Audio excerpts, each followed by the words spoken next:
Hi guys, कैसे हो आप सब। आई थिंक आज सुबह से आप सबसे एक ही सवाल आया है, the same question from all of you. 18 to 28% gaming GST, ये आपके एक्सपीरियंस पे, फैंटेसी एक्सपीरियंस पे कैसे फ़र्क पड़ेगा? How will it make a difference to you when you play fantasy? So currently मैं सीधा पॉइंट पे आऊँगा, जो मेरी समझ है थोड़ी बहुत। करेंटली ये है 39 रुपीज़ की, फॉर एग्ज़ाम्पल आपकी एंट्री फ़ी, जिसमें होते हैं 339 मेंबर्स। अभी इसमें करंट कलेक्शन जो होता है ड्रीम 11 का 13,221, ये 13,221 रुपीज़ ये कलेक्ट करते हैं। उस 13,221 में से जीएसटी भी भरते हैं, जो होता है अबाउट 2380, एंड बाकी का जो 841 होता है वो होता है उनका प्रॉफिट। बट अगर ये जो मैं बात कर रहा हूँ ये है 18% पर। अब अगर ये 18% हो जा रहे हैं 28%, तो ये है आपका नया ब्रेकडाउन। और ये नए ब्रेकडाउन में क्या इशू है कि अगर 28% में अगर ये सेम कलेक्शन रखेंगे, सेम एंट्री फ़ी और सेम पे आउट, तो क्या इशू होगी? यहाँ पे उनका जीएसटी कलेक्शन हो जाएगा 3701 28% पे, बट फिर उनका प्रॉफिट हो जाता है नेगेटिव। अब क्या वो नेगेटिव प्रॉफिट में ऑपरेट करेंगे? बिल्कुल भी नहीं।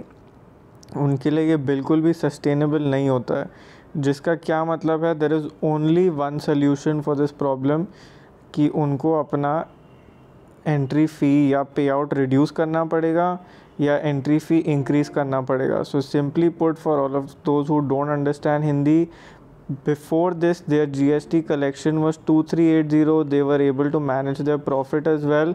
But now with the new GST regime of 28%, their GST collection is going to eat into their profit, and to do that they have to either reduce the payout, which means this 10,000 will reduce, your first price will not be 1,000 rupees and everything will change. Else this entry fee from 49 will become either 50 rupees, 55 rupees, 45 rupees, depending on whatever final breakdown they have. Obviously this will have an impact on your fantasy experience. कुछ तो impact होगा, क्योंकि आपका पे out reduce होगा, tax आपको भरना पड़ेगा। जो आपका 10K एंड अबव का प्राइस रेंज है वहाँ पे कुछ फ़र्क नहीं है, वो जो 31 पॉइंट कुछ % चल रहा है वो उतना ही चलेगा, उस पर कोई फ़र्क नहीं है। बट ऑब्वियसली अगर ड्रीम 11 ये जो बेस फ़ी पे भर रहा है, तो ये आप जो बेस एंट्री फ़ी भरते हो उस पर वो जीएसटी भरते हैं। तो अगर ये कम हो या ये बढ़ जाएगा और आपका पे आउट सेम रहेगा, तो ऑब्वियसली मतलब आप ज़्यादा पैसा भरोगे। या तो अगर ये भी सेम रहा और आपका पे आउट कम हो गया, मतलब आपका टोटल प्राइस रेंज उसमें हो जा रहा है कम। तो यही है बात, करेंटली सिचुएशन यही है, जितने भी मेरी समझ है थोड़ी बहुत, whatever little bit I understand, this is what I can explain to you for now.